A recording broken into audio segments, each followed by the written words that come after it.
Boosteriai. Kaip kas kur veikia, su kuo valgoma ir panašiai. Tai šiandien bus ilgas video, velsimės į diskusiją, ką domina, įleiskite komentarus ir paaiškinsiu, kaip jie veikia, kaip kas kur, ką išsirinkti, kas yra gerai, kas yra blogai ir panašiai. Visokie niuansai, kurių galėjote ir nežinoti. Tai bob.lt elektroninė parduotuvė ir pradedam apie juos. Tai trumpai, kaip boosteris veikia. Tai turim patį boosterį, jame yra lipo baterija, kuri atiduoda aukštą srovę viduje.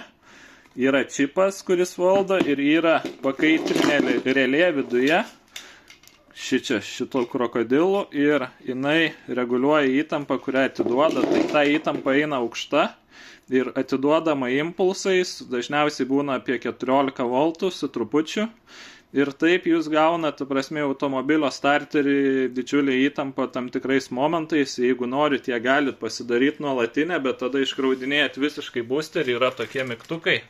Tai uždėjus krokodilus ir įjungus į boosterį, jau paleidus, užsidega žalia lemputė, įspaudžiat ir 3 sekundės palaikot šį mygtuką ir jisai tada atiduoda nuolatinį įtampą. Čia ypač svarbu, kai yra automobilio akumuliatorius visiškai numiręs, ar jūs kuriat kažkokį galingą automobilį ir boosterį yra 100%, ar žemiau 50, tai šitas dalykas aktualu. Ir dabar einam apie boosterius ir kaip kas kur. Kodėl aš prekiauju pagrindė Ultraim?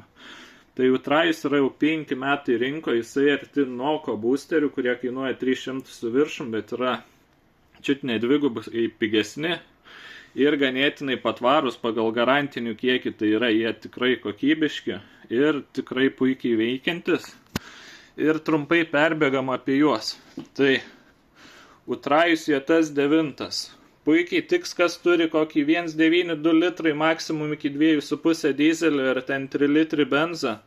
Turi kompresorių, turi lemputę, powerbanko funkcijas, jie visi turi realiai, galit naudoti kaip powerbankus.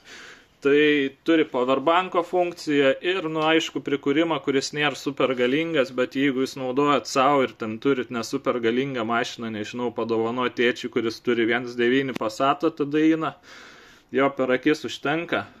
Ultrajus JTS 8 iki tam tikro momento buvo galingiausias, taip pat pašvietimas, kūrimo funkcija, powerbanko funkcija.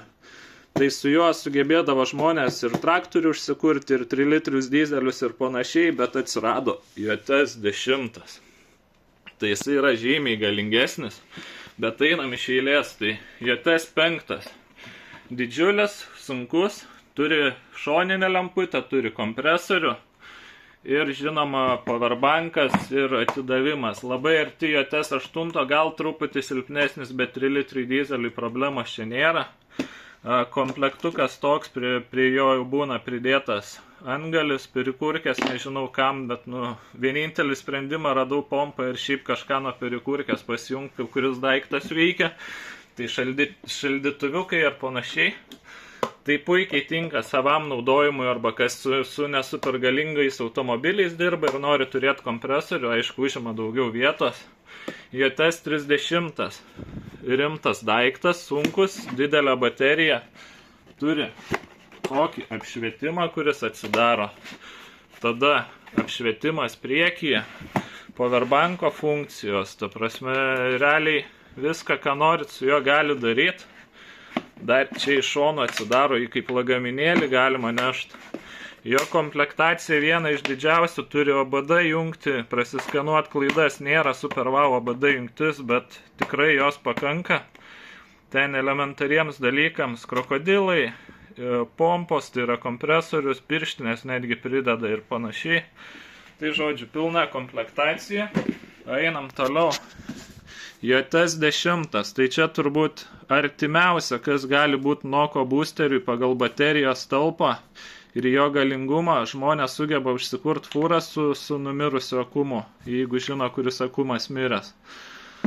Puikus daiktas, turi didelę talpą, labai lengvai kuria realiai praktiškai visus automobilius, 4.2 dizelius, čia netgi problemos nėra, rimti krokodilai.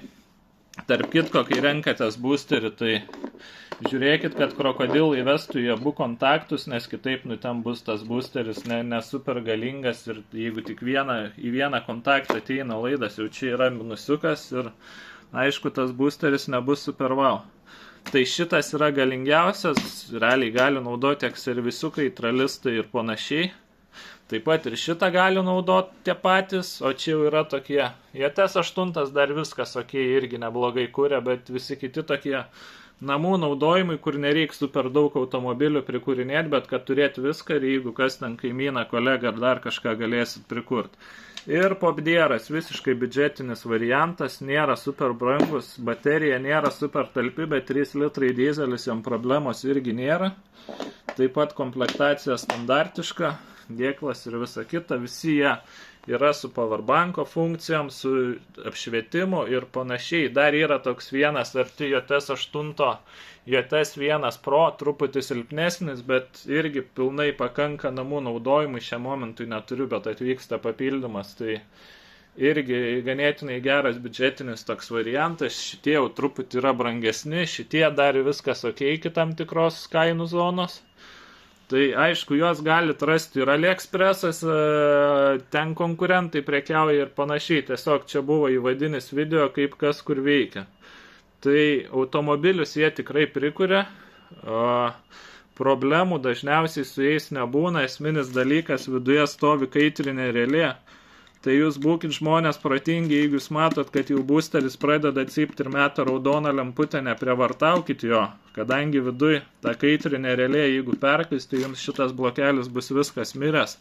O blokelio jungtis eina specialiai skirtingos pagal kiekvieną gamintoją ir kiekvieno tokio blokelio neprisitaikysi. Tai būkit atsargus dėl šito.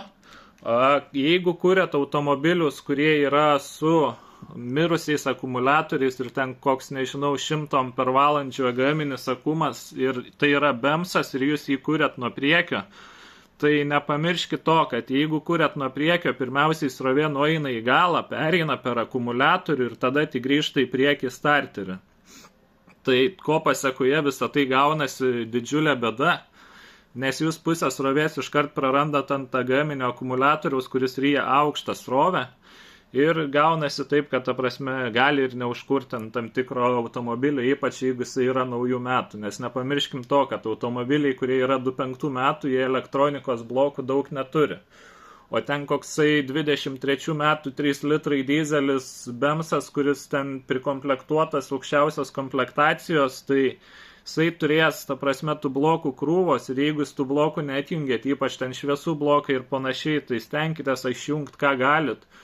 Nes jie ryja elektrą, o ta prasme boosterio akumuliatorius vis tiek nėra tai, kad čia būtų didžiulė dėžė ar kažkas tokio, ypač iš šitų mažų, nebent jūs pirksitės tas dėžės, tada jo. Bet tai ta prasme nepamirškit to, kad, srovės dalies netenka ten, nes eina per visus blokus, žadina tos blokus ir taip toliau. Tai logiškiau atjungti akumuliatorių, jeigu matot, kad nesikuria ir kurt be akumo, tiesiog su pačiu boosteriu. Taip neprarasite energijos. Ir atjungti manomus blokus, kad jie nebūtų aktyvus ir ta prasme tiesiog išjungimus šviesas, išjungiat, nežinau, magijas ir taip toliau, kad kuo mažiau energijos praras. Čia ypač su naujom galingom mašinom, kur yra daug blokų. Tai va tiek informacijos šiandien. Kas norit, veliamės į diskusijas, padarysiu daugiau video, paaiškinsiu ir taip toliau, nes patirtis nėra maža šiuose dalykuose. Ką domina nusipirkti, tai bob.lt elektroninę parduotuvę, rasite juos visus, duodam garantijas, sąskaitas išrašom ir panašiai. Tai ačiū uždėmesį šiam kartui ir iki kitų kartų.